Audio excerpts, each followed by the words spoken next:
Mesdames et messieurs, bonsoir, bienvenue dans ce journal de l'actualité en Tunisie et dans le monde et en voici les titres. Saisie d'armes lors d'une descente dans une maison à Gabès. Abdelkrim Harouni déclare que les recrutements et les nominations seront révisés pour les 5 dernières années. Second Life, première exposition de photogravure en Tunisie. Et à l'étranger, en Libye, grève générale de 3 jours à Tripoli après des heurts meurtrières.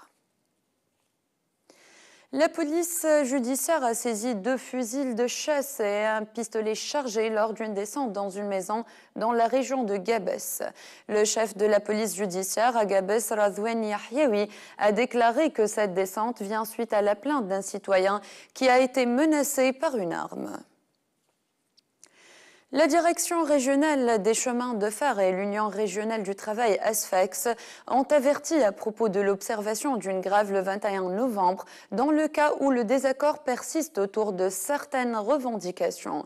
Rida Bezine, secrétaire générale des chemins de fer de la région de Sfax, a déclaré qu'une séance de réconciliation aura lieu le 19 novembre au siège du gouvernorat de Sfax. Un cadavre a été retrouvé aujourd'hui dimanche 17 novembre sur la plage de Mounastir après le naufrage d'un bateau de pêche au début de la semaine. Un deuxième cadavre a été retrouvé samedi 16 novembre à Tboulba, susceptible d'être la dépouille d'un immigrant clandestin. Abdelkrim Harouni, ministre du Transport, a déclaré lors d'une réunion tenue par le bureau régional de Nahda à Sfax samedi 16 novembre que les recrutements et les nominations au sein du ministère du Transport seront révisés et ce concernant les 5 dernières années. Harouni a ajouté que les revendications sociales légitimes seront prises en considération que par le biais du dialogue et non par les grèves. Le professeur Mohamed Salah Abid à l'École nationale d'ingénieurs département génie mécanique à Sfax a déclaré au micro de Shams FM qu'un de ses étudiants est parvenu à inventer un sous-marin sans pilote, et ce dans le cadre de son projet de fin d'études. Mohamed Salah Abid a annoncé que cet engin peut être utile pour divers secteurs comme la recherche d'objets disparus dans la mer. Slim Gomri, photographe et artiste tunisien, tient son exposition de photogravure ou installation de sculpture 3D, comme a souhaité le nommer. L'artiste a signalé qu'il donne une seconde vie à ses photographies ou des tableaux déjà connus, d'où le nom de son expo Second Life. Ces tableaux sont réalisés à partir de la récupération des métaux. Slim Gomri a ajouté qu'il a conçu 2 tableaux en hommage à l'artiste tunisien Ali Belera. L'exposition se prolonge pendant tout le mois de novembre à Dar Bouderbela à El Kasbah.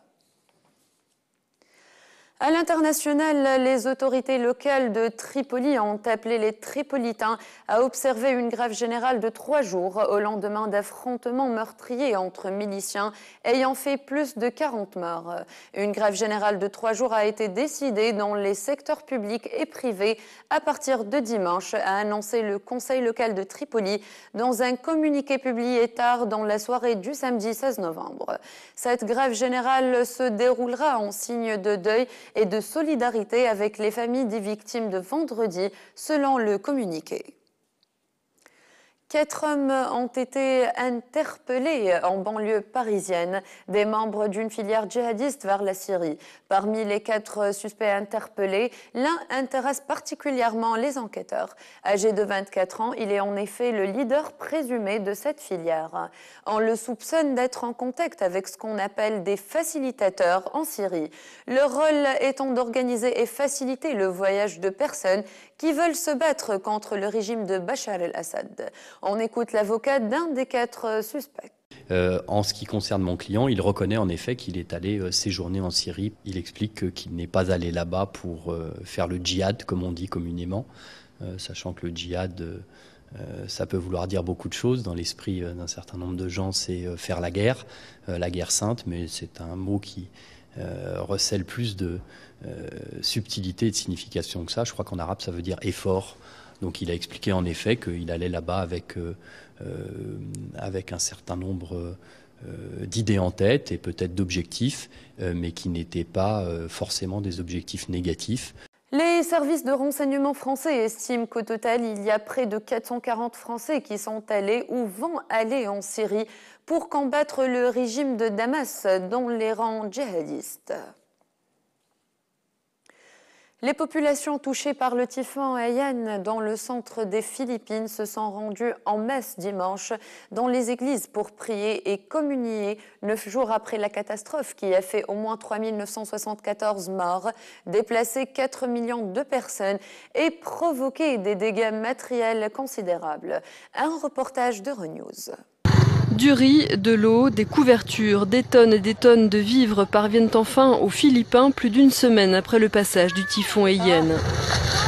La distribution de l'aide internationale s'est accélérée notamment grâce à l'arrivée d'un porte-avions américain. Les hélicoptères réussissent enfin à accéder aux zones les plus isolées, mais c'est un immense défi logistique que doivent relever les organisations humanitaires, car des centaines de villages ont été touchés sur de petites îles difficiles d'accès.